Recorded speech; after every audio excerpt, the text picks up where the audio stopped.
Hello hello সবাই কেমন আছো?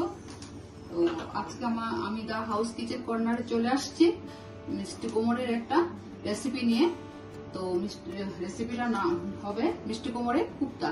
তো তার জন্য লাগছে মিষ্টি কুমড় লাগছে, এভাবে টুকরো টুকরো করে নিয়ে নিয়েছি। আর মশলা লাগছে গোটা জিরা, সাদা জিরা, আর গরম মশলা, দারচিনি, এলাচ, শুকনো লঙ্কা লাগছে, এগুলোকে পেস্ট করে নেবো। আর কাঁচা লঙ্কা লাগছে।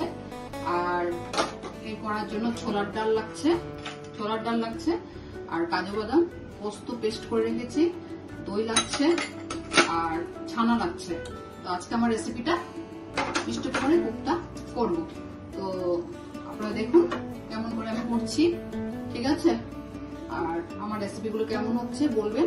বলে আমি কড়াই বসিয়ে দিয়েছি গ্যাসে, কড়াই বসাচ্ছি, বসিয়ে কড়াইটা গরম হয়ে গেছে। আর আমি সাদা তেল দেবো, কুপ্তাগুলোকে ভাজবো মিষ্টি কুমড়ে। তো বলবেন কেমন হচ্ছে আমার রেসিপিগুলো, আপনারা পাশে থাকুন, দেখুন আমি কি করছি। তাহলে মিষ্টি কুমড়গুলোকে এইভাবে পেস্ট করে নিয়েছি, আর ছোলার ডালটাকে এইভাবে পেস্ট করে নিয়েছি। দুটাকে এখন মিক্স করবো সবকিছু দিয়ে। তো দেখুন আপনারা আমি কেমন করে করছি। আমি একটা বাটিতে একসাথে নিয়ে নিলাম মিষ্টি কুমড় আর ছোলার ডালটাকে, কাঁচা লঙ্কা পেস্ট করে করেছি। এখন আমার এখানে আমি একটু সামান্য নুন দিচ্ছি, নুনটা বুঝে দেবে, বেশি হলে অনেক প্রবলেম হয়ে যাবে, কারণ রেসিপিটার টেস্টই নষ্ট হয়ে যাবে।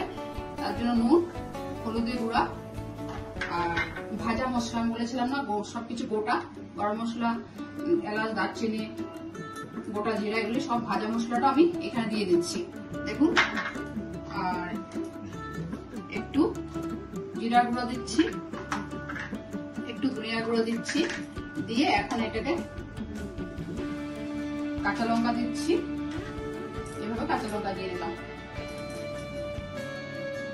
দেখুন আমি ছোলার ডাল আর ছোলার ডাল আর মিষ্টি কুমড়টাকে পেস্ট করে এখানে ভাজা মশলা, নুন, হলুদ সবকিছু দিয়ে মেখে নিয়েছি। আজকে মিষ্টি কুমড়ে কুপ্তা করব। তাহলে এইভাবে কুপ্তাগুলোকে আমি ভেজে নিচ্ছি, দেখুন দিয়ে দিলাম তেলে, একে করে এইগুলোকে এইভাবে ভেজে নেব। দেখুন এইভাবে কুপ্তাগুলোকে আমি তেলে দিয়ে দিয়েছি। মিষ্টি কুমড় আর ছোলার ডাল ভাজা মশলা দিয়ে সব ম্যারিনেট করে আমি বসিয়েছি। এভাবে করে সব ভাজবো। আর দেখুন রিপিট উল্টে উল্টিয়ে ভাজবো এটাকে, এভাবে লাল করে করে। দেখুন সব এভাবে করে ভেজে দিচ্ছি। এখন আমি তুলে নিচ্ছি। কেউ বলবে না এটা মিষ্টি কুমড় ছোলার ডাল দিয়ে করেছি, কেউ বলবে না। খুব নরম হয়েছে, খুব সফট হয়েছে। তাই আপনারা দেখুন আমার পাশে থেকে আমি কি করছি, দেখুন বলবেন অবশ্যই আমার কেমন হচ্ছে। দেখুন এই যে তুলে নিয়েছি, সে আবার আমি দিচ্ছি সেকেন্ড টাইম, এভাবে করে দিচ্ছি। এভাবে সেকেন্ড টাইমও সব ভাজা হয়ে গেছে, সব সুন্দর করে ফ্রাই করে নিয়েছি। আর খুব সফট হয়েছে জিনিসটা, কারণ ছোলার ডাল দিয়েছি আর মিষ্টি কুমড় দিয়েছি, আর ভাজা মশলা, কাঁচা লঙ্কা, আর ধনিয়ার গুঁড়া, জিরার গুঁড়া এসবটা দিয়েছি সব মিক্স করে মাখার মধ্যে। তো একটা ভাবছি তাতেই খুব সুন্দর গন্ধ বেরোচ্ছে। কেউ বলবে না মিষ্টি কুমড়ের গন্ধ বেরোচ্ছে, খুব দারুণ একটা গন্ধ বেরোচ্ছে। ভাজছি, দেখুন এটাকে এখন তুলে নেব, এটাকে এখন তুলে নিচ্ছি। এতে করে আমি সব তুলে নিলাম। লাস্ট এখন দুটা ছিল, এই দুটাকে ভাজছি, দেখেন ফ্রাই করে নিচ্ছি।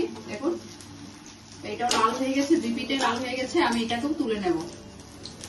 দেখুন আমি সব তুলে নিয়েছি। এখন সেই কড়াইতে রিফাইন তেল উঠিয়ে নিয়েছি। এখন আমি সরষের তেল, মিঠা তেল দিয়ে আমি রেসিপিটাকে করব। তো দেখুন এইভাবে তেল দিয়েছি, মিঠা তেল দিয়েছি, দিয়ে এখন গোটা দারচিনি, শুকনো লঙ্কা, সাদা জিরা আর এলাচ দিচ্ছি। এভাবে দিয়ে ফ্রাই করছি। বড়ার থেকে এত সুন্দর গন্ধ বেরিয়েছে। আমি একবার পেস্ট করে রাখা পোস্ত আর কাজু দিচ্ছি।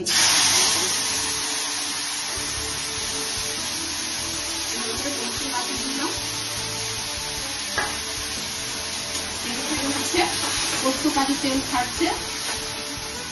তারপর দেবো আমি টক দই। টক দই দেওয়া 1 চামচ থেকে একটু বেশি দিলাম। টক দই দিয়েছি। টক দই দিয়ে এখন নুন দেবো। নুনটা আপনারা বুঝে দেবেন। আমি বারবার আপনাদের কাছে রিকোয়েস্ট একটা, এটার জন্য সব রান্না নষ্ট হয়ে যাবে যদি বেশি হয়ে যায়। এটা স্বাদ মতো বুঝে দেবেন। হলদি দিচ্ছি, গোটা জিরার গুঁড়া দিচ্ছি আর ধনিয়ার গুঁড়া দিচ্ছি, কাশ্মীরি কালো মরিচ দিচ্ছি আর দুটা ধুয়ে রাখা কাঁচা লঙ্কা দিচ্ছি। আর একটু চিনি দিচ্ছি। একটু চিনি দিলাম। দেখুন কি সুন্দর কালার আসছে। তেল ছেড়ে দিয়েছে, সুন্দর তেল ছেড়ে দিয়েছে, কালার আসছে। চিনি দিলাম লাস্টে।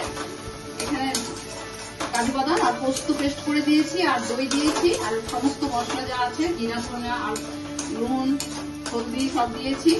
দিয়ে কাঁচা লঙ্কা দিয়েছি আর ভাজা মশলা তো মিক্সডের সময় দিয়েছিলাম, আবার একটু দেব। আর এখন আমি ছানাটা দিচ্ছি। এভাবে ছানাটা দিয়ে দিচ্ছি। পুরো ফুল নিরামিষ, এটা পুরো ভেজ।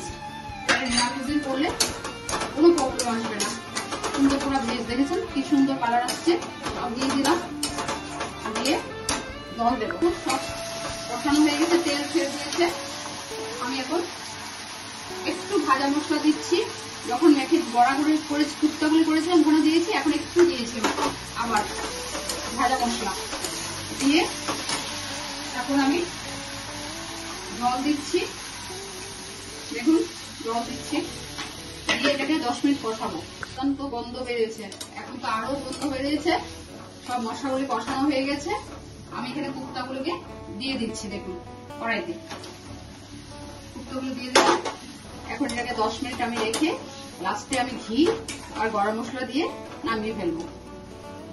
খুব দারুণ হয়েছে। ছানাগুলি উপর দিকে ভেসে ভেসে আসছে, আরো সুন্দর লাগছে। অরেঞ্জ, হোয়াইট, রেড, দারুণ। আর কুপ্তাগুলোকে ধরতেই পারছি না, খন্তি দিয়ে ধরতে পারছি না, এত নরম হয়ে গেছে। তাহলে আপনারা বাড়িতে করবেন, আমাকে অবশ্যই জানাবেন কেমন হচ্ছে। এখন আমি এটাকে ঢালবো। মিষ্টি কুমড়ে কুপ্তা হয়ে গেছে আমার। সত্যি অসম্ভব গন্ধ বেরোচ্ছে। আপনারা বাড়িতে করলে জিনিসটা বুঝতে পারবেন। দারুণ একটা সেন্ট বেরোচ্ছে। তো এখন আমি ঢেলে নিচ্ছি।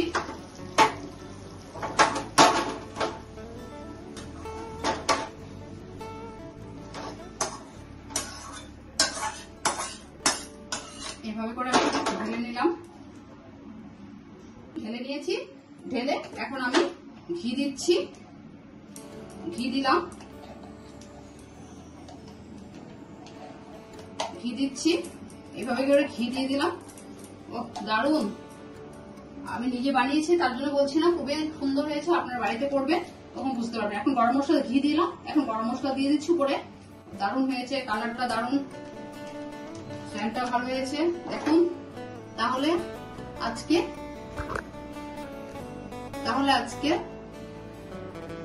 মিষ্টি কুমড়ির কুপ্তা এখানে আমি শেষ করলাম। ঠিক আছে, তাহলে আমাকে অবশ্যই জানাবেন, তাহলে আমার খুব ভালো লাগবে। তাহলে আমি আরো নতুন নতুন রেসিপি নিয়ে আসবো। তাহলে আজকে আমি এখানে মিষ্টি কুমড়ের রেসিপিটা রাখছি। কুপ্তা, মিষ্টি কুমড়ের কুপ্তা, ছানা দিয়ে, দই দিয়ে, ছোলার ডাল দিয়ে আমি করেছি। তাহলে অবশ্যই আমাকে জানাবেন। তাহলে আমি আজকে রাখছি। তাহলে আপনারা ভালো থাকুন। Bye bye.